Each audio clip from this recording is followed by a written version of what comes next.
An interest rate. It's very important that you understand how the interest rate locks work. Every morning at 10:30, interest rates are posted between 10:30 and 11 o'clock, depending on how the markets are going. And the general rates are done for the day.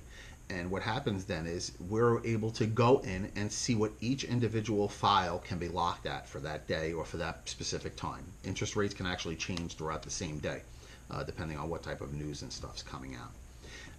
What I recommend is if you're happy with a rate and you're happy with a payment, lock it in and lock it in, through your closing date. So if you're closing in 60 days, you're going to want to do a 60-day lock. If you're closing in 30 days, you're going to want to do a 30-day lock. We can facilitate all of that for you. But you need to understand, you need to communicate with us that you want to lock in and what rate you want to lock in. And you can call us every day, every other day. You can text us, email us, just to see where rates are, see if that's the rate you want, see if you want to wait. We'll let you know what type of news is coming out that can move markets potentially. This way you don't get caught out there in the middle of what's called a patch where rates just, can go up really quickly. I always say, if you want to sleep good at night, make sure you lock your rate in at the payment that you're satisfied with. In your head, the maximum you can spend and so on and so forth and what you want to spend monthly. So it's really important that you communicate with us from day one on what you're looking at. When we quote you a rate for application purposes, the rate's always a little bit higher than whatever the current market is when we're opening that loan and sending you out your disclosures. We do this because, once again, we'd rather be ahead of your expectations than behind your expectations. So you need to keep an eye on interest rates.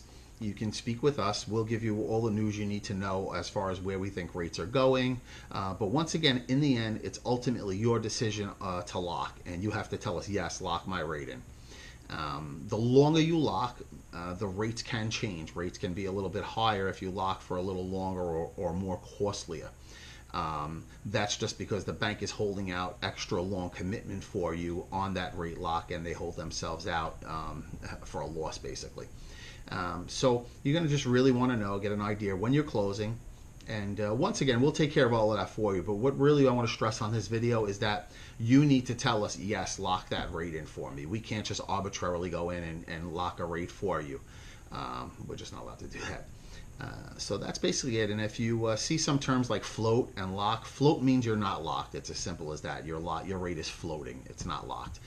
When you're locked in, you'll get a confirmation saying that you're locked. It'll tell you what your payment is, and you'll get a disclosure basically stating a breakdown of all of that. Okay, I hope this was helpful. If you have any questions, once again, you can give us a call at any point. Thank you, and